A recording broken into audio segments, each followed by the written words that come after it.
profiter de toutes les occasions. Nous voyons aujourd'hui dans les réseaux sociaux, beaucoup de gens utilisent les réseaux sociaux pour se montrer, pour parler d'eux. Ce n'est pas mauvais, mais tu peux parler de toi, mais parler d'abord de Jésus. Parle de Jésus aux autres. Parle de toi, mais parle d'abord de Jésus. Annonce la bonne nouvelle. N'utilise pas les réseaux sociaux comme ceux qui ne connaissent pas Jésus, comme les mondains. Qu'il y ait des vues ou pas, parle de Jésus. Un jour, ce que tu auras posté va toucher quelqu'un. Ça va toucher quelqu'un. Moi, j'ai vu des conversions du fait que les gens avaient posté des paroles qui concernaient Jésus. Aujourd'hui, le monde est ouvert à cause des réseaux sociaux ou grâce aux réseaux sociaux. Profite aussi des réseaux sociaux et annonce la bonne nouvelle. Annonce Jésus-Christ. Ne sois pas de ceux-là qui recherchent les buzz, les scandales, mais sois de ceux-là qui construisent. Sois de ceux-là qui veulent parler de Jésus-Christ, qui veulent gagner des âmes. Dieu aime la France et il veut qu'on annonce ça. Ce n'est pas un combat facile, mais on est là pour la gloire de Dieu. Ce n'est pas pour notre gloire. Et Jésus-Christ va régner dans ce pays. Donc, continue d'annoncer.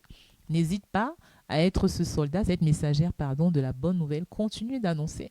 Qu'on te méprise, qu'on t'insulte, qu'on te rejette, tu fais ce que tu as à faire. Si tu veux que c'est le monde qui t'aime, tu ne vas pas annoncer. Mais si tu veux que Dieu t'aime, que Jésus t'aime, tu vas annoncer et tu ne vas pas tenir compte du regard des autres. Quand Jésus dit qu'il est venu pour diviser, ça veut dire que ce n'est pas pour qu'on ignore les membres de nos familles ou qu'on les rejette. Mais c'est est-ce que tu es prêt à faire le choix de suivre Jésus et d'abandonner les membres de ta famille et d'abandonner quelqu'un que tu as aimé ou quelqu'un que tu aimes ou quelqu'un qui est lié à ton sang. C'est quelque chose de très important. Et quand tu fais ce choix-là, franchement, c'est là où Dieu passe souvent parfois pour toucher la personne.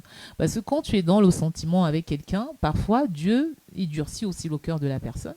Parce que toi qui connais Jésus, tu n'as pas encore compris que en fait, il faut que tu arrives à un niveau où tu es capable d'abandonner la personne pour suivre Jésus.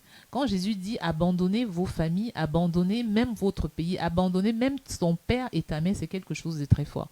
Et arriver à ce niveau-là, c'est que tu as vraiment compris. Mais quand Dieu te dit d'abandonner ton père, ta mère, tes frères, tes sœurs, ce n'est pas pour les rejeter, ce n'est pas pour te séparer, mais c'est pour que tu comprennes que toi, tu as fait le choix de suivre Jésus. Et il faut que ces personnes soient sauvées.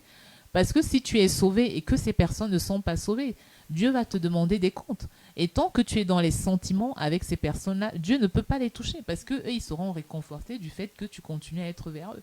Et la première chose pour montrer que tu es réellement converti, c'est lorsque les gens s'éloignent de toi, surtout les membres de ta famille.